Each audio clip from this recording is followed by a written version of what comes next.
Rita, l'avocate de la paix. Épisode 1. Fille de Pacheri. Chérubin t'invite à remonter le temps avec moi. Ensemble, partons à l'aventure découvrir la vie de Rita de Rocaporena.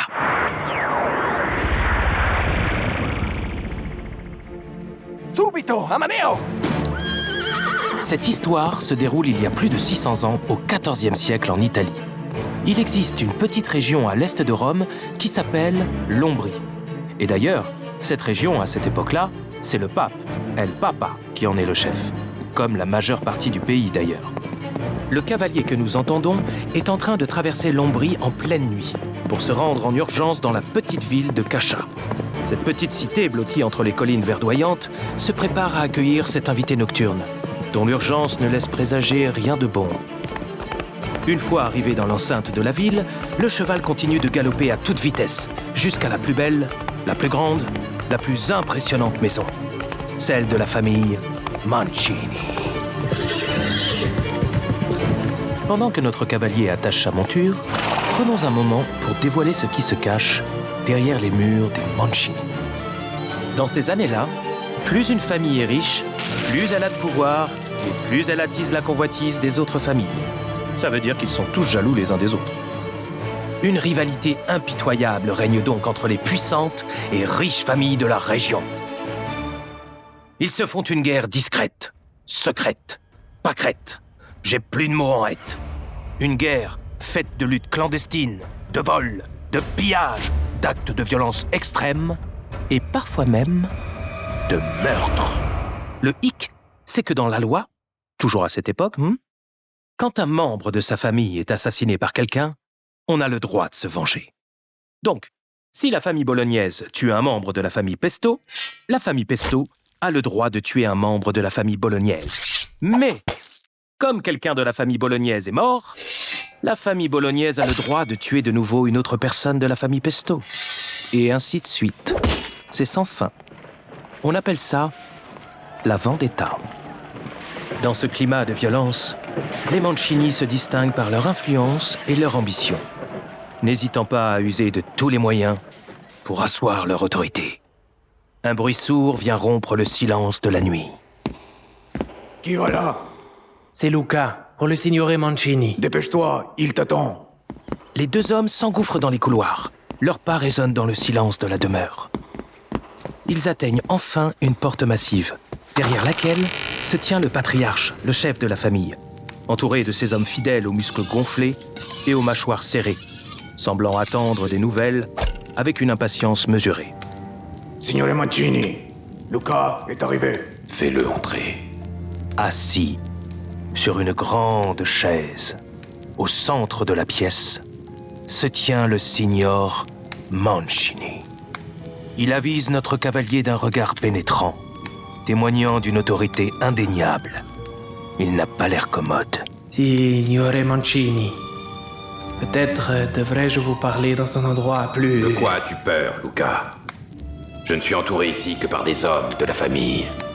Des hommes fidèles, pleins d'honneur, de courage, de force. Tu peux parler. Bien. J'ai suivi Caterina. Je vous rapporte ce que j'ai vu, comme vous me l'avez demandé. Et alors? Elle a fait sa balade habituelle jusqu'au rocher du Scioppo. Mais en revenant, quelque chose d'inattendu s'est produit. Oui? Andrea, le dernier fils de la famille Serrani, l'attendait. Et elle n'était pas surprise. Et quoi, Luca? Parle! Il a entraîné discrètement votre fille dans une petite ruelle. Il l'a embrassée, signore. La nouvelle provoque un choc général dans le clan des Mancini. Il faut dire qu'à cette époque-là, embrasser quelqu'un a une signification encore plus forte qu'aujourd'hui. Pour ces grandes familles, un geste aussi intime en dehors du mariage est un affront impardonnable. Un déshonneur qui exige réparation. Cette histoire entre Caterina et Andrea est le genre d'événement qui peut déclencher une guerre entre familles. Il y a de la vendetta dans l'air. Assez! Es-tu sûr de ce que tu dis, Luca? Certain, signore. Les as-tu vus? Comme je vous vois. Padrino, les Serrani se jouent de vous en utilisant votre fille. Les Serrani sont toujours dans mes pattes. Saboter mes affaires et voler mes chevaux, soit, mais sans prendre à l'innocence, à l'honneur et à la pureté de mon sang. Non! Lorenzo, Matteo, faites ce que vous avez à faire. Je ne veux plus revoir ce garçon. Et voilà, je le sentais. T'as entendu? Faites ce que vous avez à faire. Si je te fais la traduction, ça veut dire « Allez-y, tuez-le ». Et en plus, ils demandent ça comme s'ils leur demandaient d'acheter du beurre. Non mais c'est fou. Comptez sur nous. Ce sera fait, Padrino. Les deux hommes de main, épée à la ceinture, prennent la direction de Rocaporena, un petit village à quelques kilomètres de Cacha, où la famille Serrani possède une de leurs nombreuses maisons. La lune éclaire le chemin. Les chevaux soufflent, leurs sabots claquent contre le sol et projettent de petits éclats de terre. Le silence de la nuit est perturbé par ce cortège terrible, qui s'approche à grande vitesse de son funeste objectif. Ils pénètrent dans le village à la même allure. Ils sont déterminés. Ils savent ce qu'ils ont à faire. Une fois devant la maison des Serrani, ils tambourinent à la porte. Une servante mal réveillée ouvre la porte, mais se fait bousculer par nos deux hommes de main qui forcent le passage. Ils l'ont mis à terre en 2 secondes. Je suis ceinture noire de judo. Je ne suis pas impressionné. Dio mio! Una vendetta! Vite! Vite! Il faut prévenir le Paccieri! Pendant que la servante se relève et quitte la maison en courant, les deux sbires fouillent chaque pièce à la recherche d'Andrea. Ils évitent les quelques gardes encore éveillés et s'approchent des chambres. Ils sont maintenant les plus furtifs possibles. Sur la pointe des pieds, ils ont enclenché le mode silencieux. Ils ouvrent la première porte. La pièce est vide. Ils ouvrent la deuxième porte. La pièce est vide. Ils ouvrent la troisième porte. La pièce est toujours vide. Ils ouvrent la quatrième porte. Il y a quelqu'un qui dort. Les hommes s'approchent. C'est lui. C'est Andrea. Nos 2 acolytes lèvent leurs poignards, s'apprêtant à transpercer le garçon. Stop! Un Paccieri vous ordonne d'arrêter. Les 2 colosses se sont stoppés net.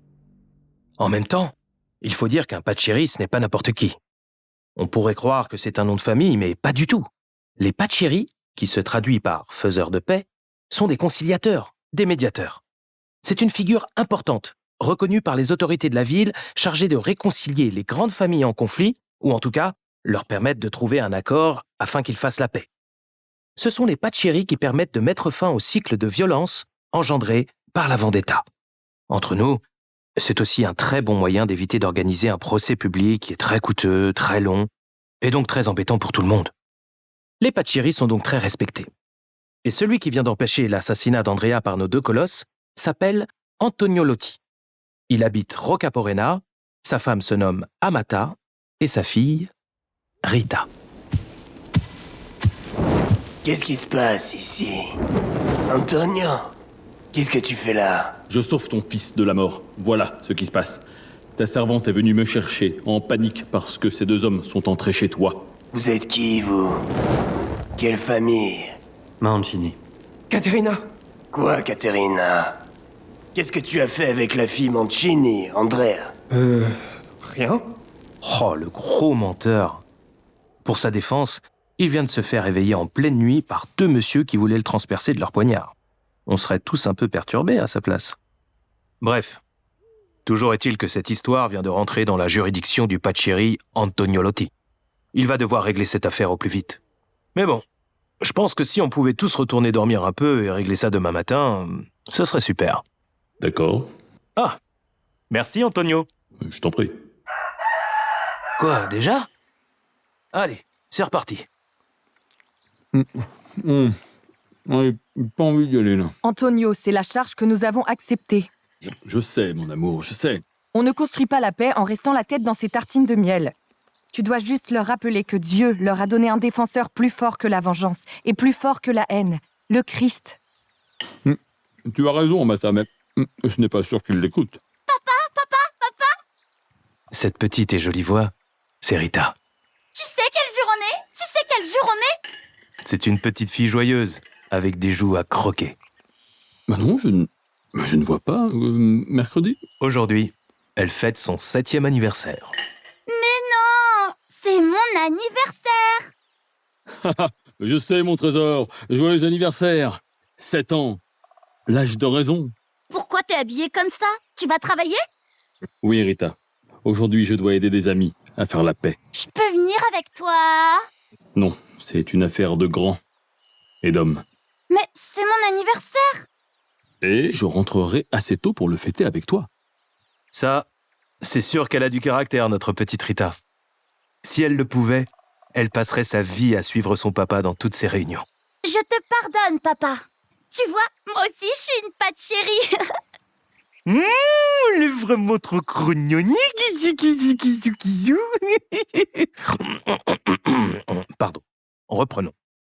Antonio Lotti, fidèle à sa charge de Paccieri, réunit les chefs des deux familles, le chef des Mancini et le chef des Serrani, ainsi que les protagonistes principaux de cette querelle, Caterina et Andrea.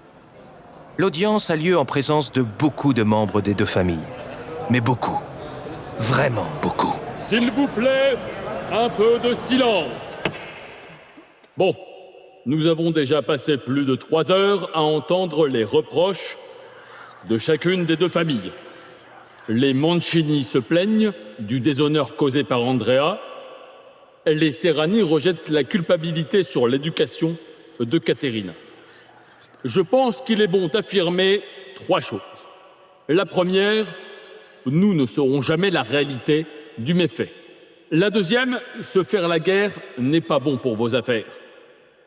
Et la troisième, qu'en est-il de la morale, de votre foi? Faites la paix, optez pour le pardon. Ma famille, les Mancini, ne peut pas accepter une paix sans réparation. De quelle réparation parle-t-on? Andrea a déshonoré ma fille. Il doit mourir. Mon fils ne sera pas exécuté. Jamais. Silence! Silence!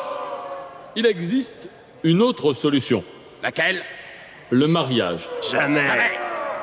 Je vais tout de même pas unir ma famille avec ces traites de Serrani. Eh bien, cela ne me laisse donc pas le choix. Je recommande qu'Andrea et Caterina prennent chacun l'habit religieux. Ils renonceront à leurs biens, leur héritage et leur nom. Non! Andrea! Ça, c'est un coup classique de l'époque.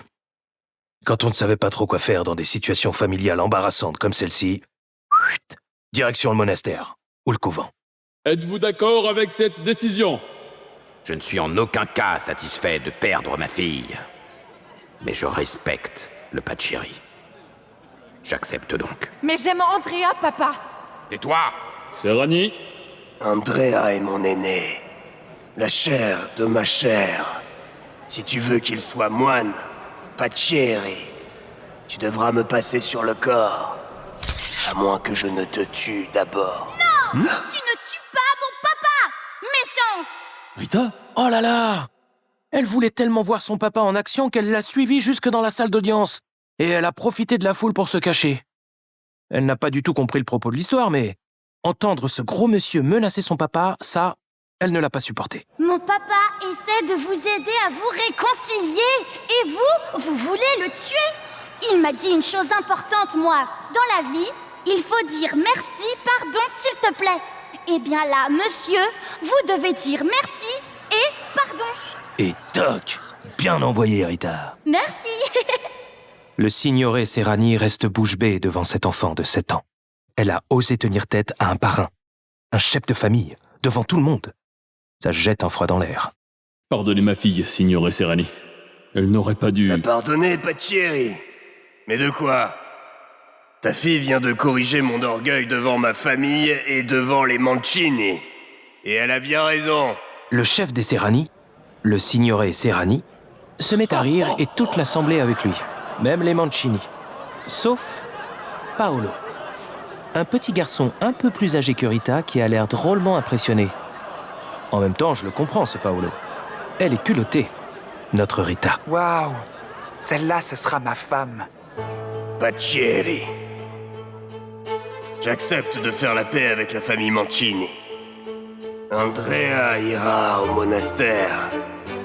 Peut-être qu'il deviendra aussi sage que ta fille. Nous avons donc un accord commun. Caterina ira au monastère Sainte-Marie-Madeleine de Cachat et Andrea à l'ermitage Sainte-Croix dans les hauteurs de la vallée. Qu'on les y emmène dès maintenant. Caterina! Je ne t'oublierai jamais. Et voilà, une nouvelle décision de paix validée par notre Antonio. Même si cette fois, il a bien été aidé par l'intervention de Rita. Merci, ma fille. Tu as fait honneur à notre charge de faiseur de paix. Mon cœur de père est fier, mais aussi inquiet. Pourquoi, papa? Aujourd'hui, tu les as fait rire. Mais demain, ils pourraient s'énerver et s'en prendre à toi. Tu dois faire attention, Rita, et rester à ta place. Sois vigilante à l'avenir. Ça veut dire quoi? Tu es une fille. Un jour, tu deviendras une femme. Et dans notre monde, les femmes ne donnent pas leur avis sur les affaires des hommes. C'est ce qu'on va voir. Entre bravoure et sagesse, Rita est parvenue à apaiser les tensions entre les familles rivales. Mais apprendra-t-elle à se taire? Ou bien s'affirmera-t-elle davantage en grandissant? Nous le saurons au prochain épisode. Chérubin t'a présenté Rita de Rocaporena, épisode 1, fille de Pachiri. Retrouve la suite dans l'épisode 2, l'honneur des Mancini. Rita de Rocaporena, une histoire du ciel en 6 épisodes.